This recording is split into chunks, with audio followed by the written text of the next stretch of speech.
Hey guys, welcome back to the Jersey Comic Crew. On today's episode, we are jumping right into Loki episode 5, our journey into mystery. Come on inside.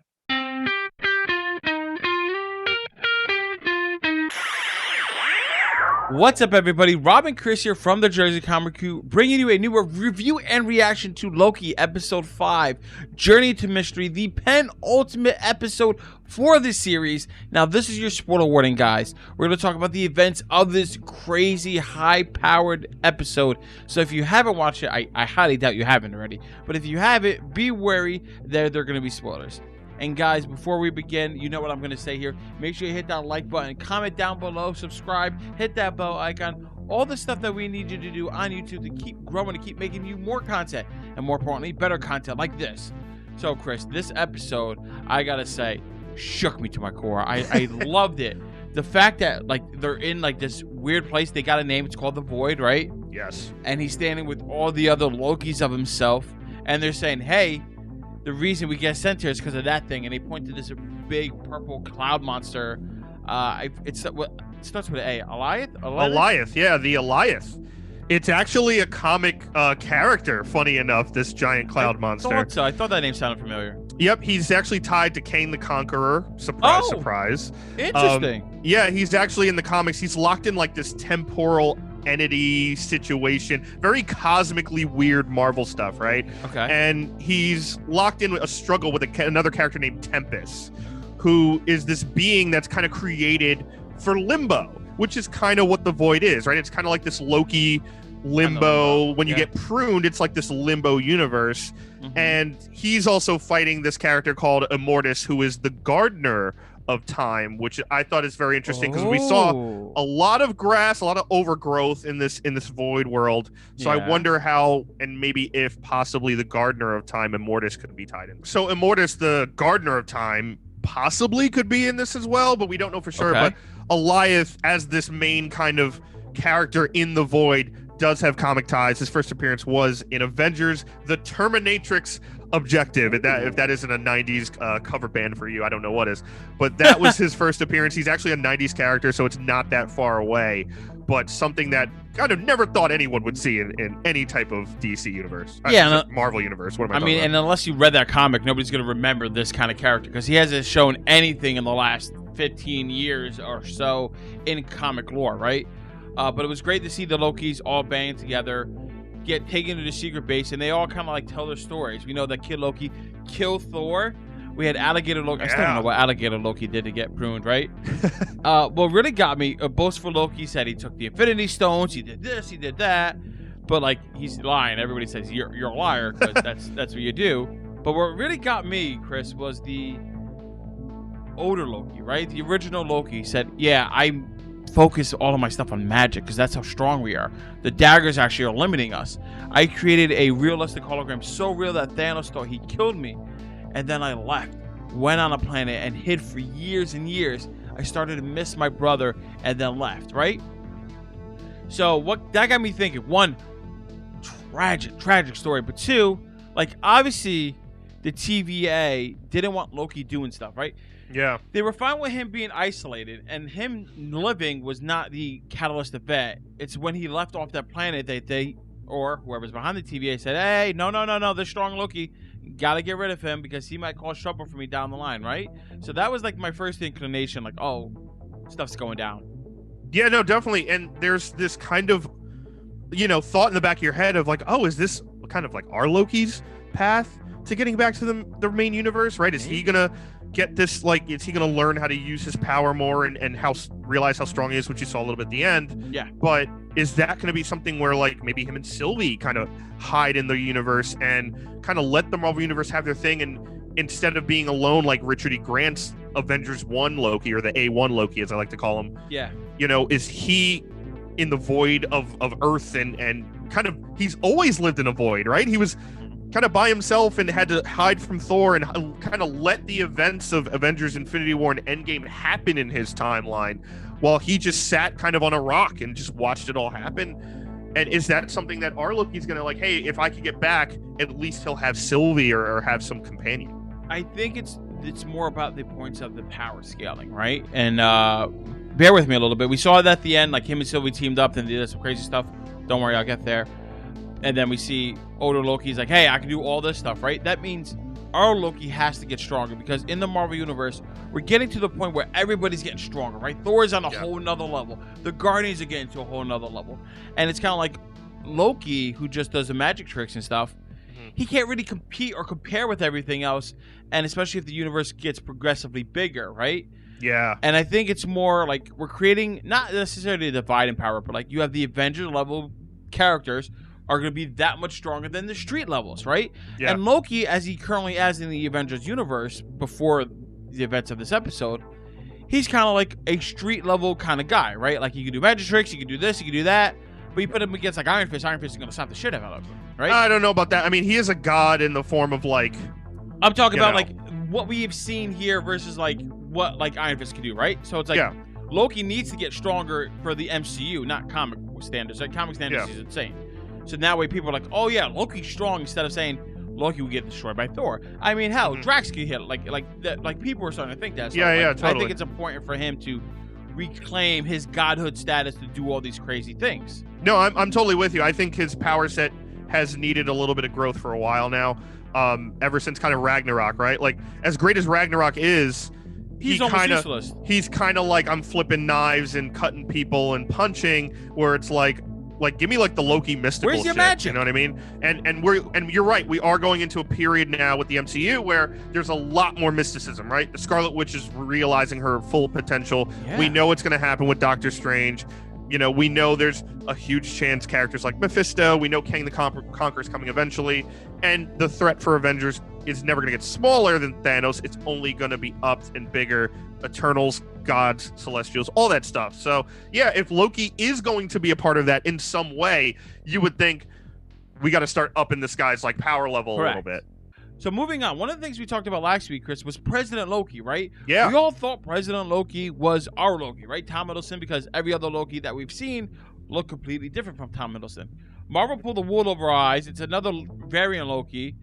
And it was kind of cool because it's like Loki's true persona. He betrays one Loki. The other Loki betrayed him. The other one betrayed him. And then our Loki is like, I'm above this now. I'm better than all of you. Let me just walk through all of this. Let me get away here. But it was like a fun little like, hey, you thought this was going to be a huge, big thing. At least I did. And Marvel's like, nah, it's not. But it's funny. It was great. I thought the aspect of like, this is so stupid. We're all just betraying each other for no reason instead of focusing on the actual. And like you can see like our Loki kind of be like, shit, is this what I've been doing? Like, is this my life? Like when you have all these serious life moments of, you know, reflection and purpose, and Lokis are meant to fail and we're meant to survive, and it's like this powerful like kind of stuff. Then you have the silliness of it of like, is this really what I've been doing? Which I don't know about you, but I laughed so hard when the alligator Loki bit off his hand. Oh my! I love the alligator Loki. It reminded me exactly of the Anchorman fight where Owen Wilson's brother Luke, ironically enough, Luke Wilson loses an arm and is just like, oh, I did not see that coming. Hey, take out my... Oh, God! No, I did not see that coming! You know, like, which play that here, but like, it's gonna be something that's so funny and kind of breaks that tension of like all the craziness, and we all kind of had his face of like, is this really? They're fighting for a throne that doesn't matter over like this kid's throne, and like the one Loki's like betraying his friends for it. He's like, and the you know the entire like they turn on him. It's just hilarious.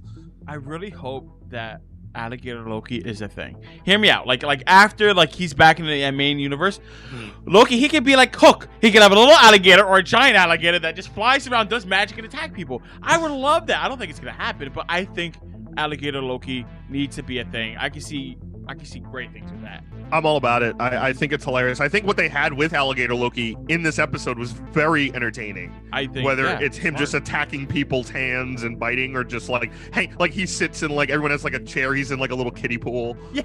Like I just thought it was great, and he's like following everybody. Yeah, they pour the wine in his mouth. So I thought it was great. I was all for like the weird, and you know, even when Sylvie comes, he's like, just acknowledge it and get used to it because it's there. I mean, Thor in the comics had like a crazy demon dog for a while, and we were all on board that read the comics at least. Thori, yeah. Yeah, Thori. So this could be Loki. Right? Loki. But we brought up Sylvie. Let's talk a little bit about Sylvie in this. Yeah. So Sylvie and Ravonna are talking in the chambers, if you will, the TVA. They're trying to find out what's going on, and then surprise, surprise, Ravonna with Miss Minutes, who I didn't realize that Miss Minutes until right now was cognizant. And what I mean by that, when you saw Miss Minutes and other things, like I kind of just thought she was a computer program, right? I kind of thought like she was a thing, but like it seems like she's her own entity, because while she's looking for files that Ravonna asked for, she at the same time secretly called all the other TVA guards to come in, which leads Sylvie to pruning herself to get to Loki, right? But when she had a telepad, right? So that way they could do whatever they want. But I didn't realize that she was cognizant, which kind of like brings up the question: does she have a bigger role to play, or maybe she's just like an extension of whoever's behind all this? I think she's an extension AI program still. I Kind get of like Friday. Kind of like Friday. And it's an interesting aspect that you're talking about, because in the episode where Loki's kind of studying all the rules of the TVA, which I think it's like episode 2, he goes like to hit her, and she's like jumping from place to place. Where if she was just a program, right, wouldn't it kind of like phase through her and it wouldn't matter, like a hologram almost? But she's kind of jumping out of the way from Loki's strikes, and like her feet make kind of sounds where she lands. So there is a massive question about Miss Minutes, and if there, you know, some weird cosmic reality situation with her based on where the TVA is, which we still don't technically know. And I think there's a massive question with Miss Minutes. Hopefully we see that in the finale. Maybe it's like a Matrix situation with her where we find out like there's someone even behind her. Maybe. I feel like Miss Minutes, you either like she's very integral, or like we're not going to get the answer maybe down the line, because she might not be that big of a deal. It's just like, yeah, that's an AI program, deal with it, move on. Well, she has, I mean, obviously she has some type of AI, right? She's pulling up files instantly, like a computer program. She's, getting a bunch of files at the same time. I thought it was great that Sylvie knew she was like buying for time, where she's like, wouldn't it be like here already? I personally did not trust Ravonna from the second. I thought she was just stalling for time to save herself from going to the void, and kind of giving up information that she knew Sylvie was going to get anyway. So like that was an interesting kind of like, oh, is she going to trust her? Is she not trusting her? Is like what's happening here? And I just love that kind of Sylvie's smarter than everyone, and it's just like, no, you're an idiot. You know what I loved? The fact that my man Mobius came back in the pizza car. He was like, meh, meh, meh. He picked up Sylvie, got in the whip, and they ran away. I was so happy we saw Mobius here. I thought we would, and I'm glad we did. And like, he didn't do a lot this episode. He was just like getting to know Sylvie. He was like means to ends. He brought him to the other Lokis, and then they were like, all right, that's it. We're gonna this time for the final scene. Mobius is like, hey, give me the telepad. I'm gonna go mess up the TVA.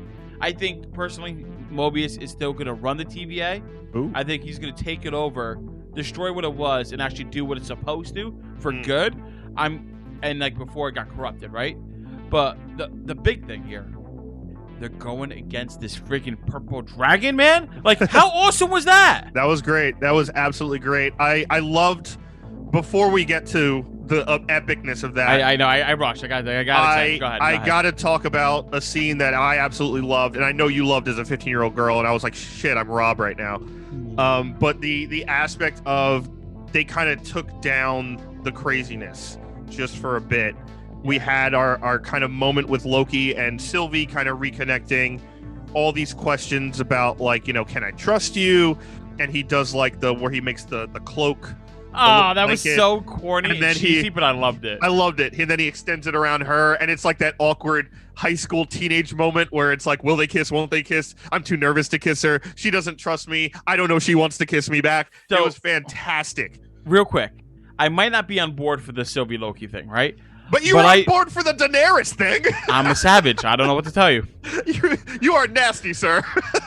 But for this, right? It's like the way they were acting and like the writing, the script, the whole tension. I was like, I was pulled back for the. Oh, it was great. Won't they? That's a shitty blanket. You get a blanket. She calls him out for the blanket. The blanket was fantastic. God. And I love how he did the thing so that way the blanket extends around her. Yep. I'm like, you smooth criminal. Yeah. And then like, while they're fighting, right? While they're going down. And like she's like, I gotta make a distraction, right? And I'm like, are you gonna kiss her? Is that the distraction? You could cause like a little Nexus event. That's what I thought. No. Like he paused. I know. Looking back, it's no, but like he stopped, turned to her, paused. We got to distract her. Oh, you thought he was gonna like kiss her before he ran to Yes. distract it? And Oh, okay. I thought the kiss was gonna be the distraction, get the attention, and then him running. Like he just sees that and then goes with the movie thing. I thought maybe they would do that. I'm glad they didn't, because then it builds it up even more. Yeah, it builds it up. If they will, won't they kind of feel that all of us are 15-year-old girls right now? Yep. But just seeing A1, you said A1. That's what you refer to him as, like old school. Yeah, Loki? no. A1 is an Avengers 1 Loki, Richard E. Grant's Loki. Oh, not A1, the steak sauce. No, not this time. Okay. That'd be So, great. like- Steak sauce is a great nickname, though. Just throwing it out. So when we saw steak What's up, sauce, steak Loki, sauce? that's his name now. When we saw steak sauce, Could it be summoned more Jersey, by the all- way? I don't like steak sauce. I want that on the record. I'm not a big fan either. Good. When we saw Loki summon all of like Asgard, all with the illusion, Oh, it's nuts. and they're both like, "We're that strong? I didn't know we could do that." And he's like, "We I can guess do so." crazy shit." Yeah. And then like the dragons going in, taking it down. I got It's an Alioth, sir. It's not a dragon. Alioth. He had a dragon face. He did. He had like a dragon skull dragon face. Yeah. slash kind of horse. That's kind of what it looks like in the comics. That's Yeah. why. Yeah. So when Alioth was going in, attacking all the buildings, I got flashbacks from Game of Thrones, right? Yeah. Like the dragon attacking the city and all this kind of stuff. And then with the power of love and friendship, Sylvie and Loki hold each other's hands. They make their eyes go green and like try to control the dragon, and then poof, a portal. It was like the end of a Yu-Gi-Oh duel, kind of. It was crazy. It was. But I'm at steak sauce died though. steak sauce, my man, steak sauce. My man steak sauce. He dropped Rest in peace, homie. one for the team, brother. But that was amazing. Also, another heartfelt moment: Loki hugging Mobius as he goes back through the time door. Oh, and was he says you're my favorite. I cried. That was great when he was like, he was like, "Thank you, friend," and it really resonated as like the first time, Loki's had a true friend that's helped him, because obviously he doesn't see Sylvie as a friend. He's like, that's a wink situation. But that's a masturbation situation. Thank you, Rob. You're welcome. But like that's more of a situation where he's like, yeah, I've never really had a friend that actually listened and helped me. And like Mobius, think about it. He actually listened to Loki, even though he never believed everything he said, which we had that cool moment where he's like, you guys just kind of like lie and it's part of the course and blah, blah, blah.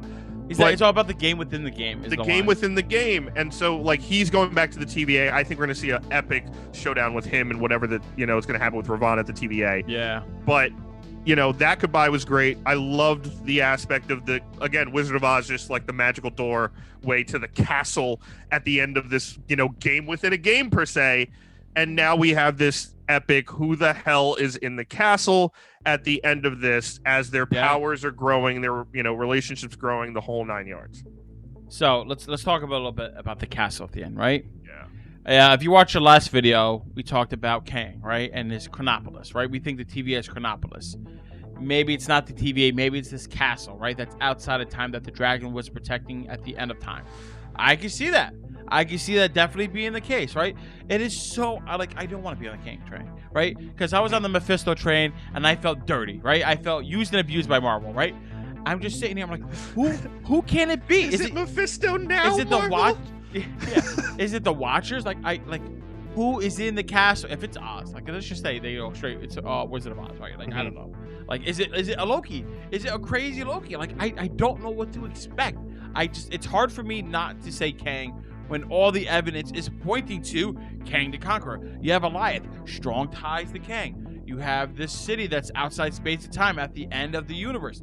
That smells like Kang. Kang is an Iron Man. Smells like Kang. We know Kang is coming. Well, Kang is not an Iron Man. What I meant, Ant-Man and Wasp. Yes, I meant Ant-Man. Okay. I was just on a Yeah, train. you were rambling and it was good, but then I was like, train. wait a minute. Do it again. One of Kang's personas, Nathan Richards, was Iron Lad, so that's why I said it. Maybe. I don't know. I don't know what to think, and I love it. So, and I'm like, I have to wait another week. I'm just so mad that I have to wait another week. They should have just dropped both today. I'm still on the Kang train. Obviously, it's quacks like a duck, that whole situation. Mm-hmm. But let's look at a couple other things that are possibilities. What? Obviously. So last week we mentioned the Beyonders, and we talked about the possibility of these massive cosmic entities that are kind of controlling all of time. Now we're a little more focused with the events of episode 5 at Correct. the end of time. There's a lot of talk about, the end of time is a void, which where all the points of, Nexus events and time meet. Therefore, it doesn't cause any tendrils. It doesn't cause any chaos because it's just at the end. Mm-hmm. So the Beyonders obviously are these cosmic beings that are stronger than Celestials, everything. They're kind of like God if God were like 3 people. Yeah. And they control time, space, all that stuff. 3 people, 3 Time Lords. 3 Time Lords. And so, and Sylvie also mentions we have to go beyond blah, blah, blah, the void. Beyond time. The word beyond is used a lot in this episode that I was picking up. Whether that's an Easter egg or not, don't know, but it's something you can't ignore when a character from the comics is that big and could be integral. And the other one is a new one that I'm thinking about, and that's the Gardener of Time, Immortus. We talked about Immortus at the beginning of this episode being connected to the Alioth, obviously the keeper, protector, the Cerberus, if you will, of the void, as well as all of those characters being connected to Kang. Could this be a sequel situation where we get, the Gardener of Time, Immortus, who is controlling the TVA, controlling all of this, and Kang, who he works for, is mentioned but not seen, opening up, obviously, the door for Ant-Man and Wasp, opening a door for a Loki season 2, all of that kind of stuff. All these characters get connected back to Kang. Could we be seeing a situation where we have Ravonna Renslayer, we have the TVA, we have possibly Chronopolis, we possibly have the Gardener of Time himself, Immortus. Does that all get connected somehow to Kang? And, this 6 episodes is technically beating the first video game of the first big bad, hinting at the bigger bad behind door number 2 in the sequel. So, the one thing about Immortus I want to talk to you about. Yeah. One, in the comics, Immortus does meet the Timekeepers. So they could go with Immortus meets the Timekeepers, betrays them, takes over. Or is the Timekeepers, they could combine things, right? Sylvie's technically combined Loki and Enchantress. I'm going to drop a bomb on you because I don't think you know this. Do you know Immortus's time? You know what his name is? Oh, Immortus's actual name? Mm-hmm. No, tell me.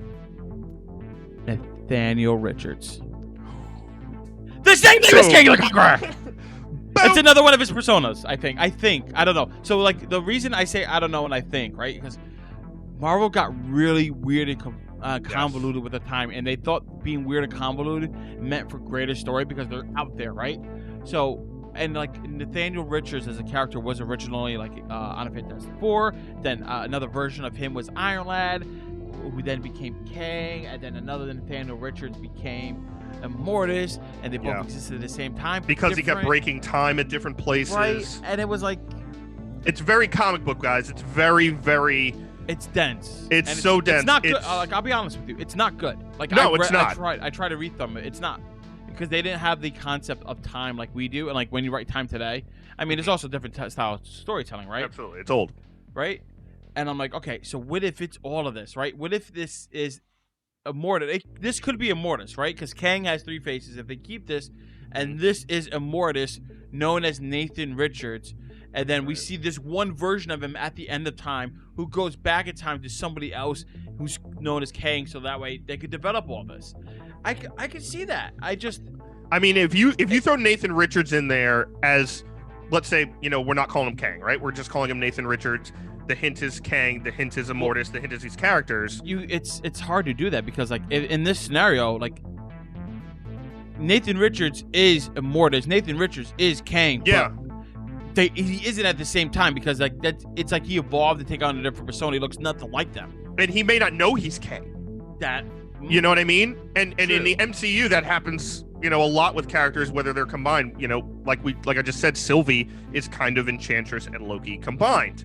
And we have, a bunch of characters that could be hinting.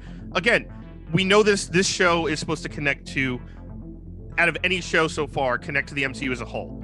Nathan Richards as Iron Lad could hint at Armor Wars. It could hint at Fantastic Four. It could hint at Ant-Man and the Wasp with Kang. It could hint at Loki season 2. All these kind of things are on the table still.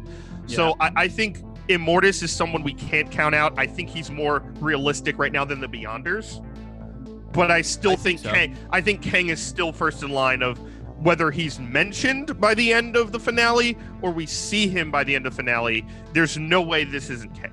It might be Immortus who eventually becomes Kang, right? It might be like... Or do they split him as different characters for the MCU to make it a little more digestible to, like, not us? You know what I mean? They might not need to, because, like, let's say you start off as Iron Lad and then you get a new superhero persona, right? Like Jean Grey. Think of it like Jean Grey, right? She starts off as Jean Grey. She gets magic powers. She turns into Marvel Girl, right? Like her having powers. That's like from... Well, she's like, Marvel. Yeah, her name's Jean Grey. When she goes through puberty, she becomes a Marvel Girl, and then the Phoenix later on. And then the Phoenix down the road, right? Like, what if that's the phases, right? So it's like... I can see that. Nathan Richards is just regular. He gets some powers, does some crazy stuff. He becomes Immortus. He gets even crazier, more twisted. He becomes Kang. And like we're seeing the middle phase of Kang in this show. If they want to be like, oh, a conspiracy, here's the big stuff. They can just give us Kang outright and be like, here you go. Or maybe it's the journey of becoming King. I don't know. That would be interesting too. That would be interesting too, the journey of becoming King, because we know the end result is Jonathan Majors is Kang in Ant-Man and the Wasp: Quantumania.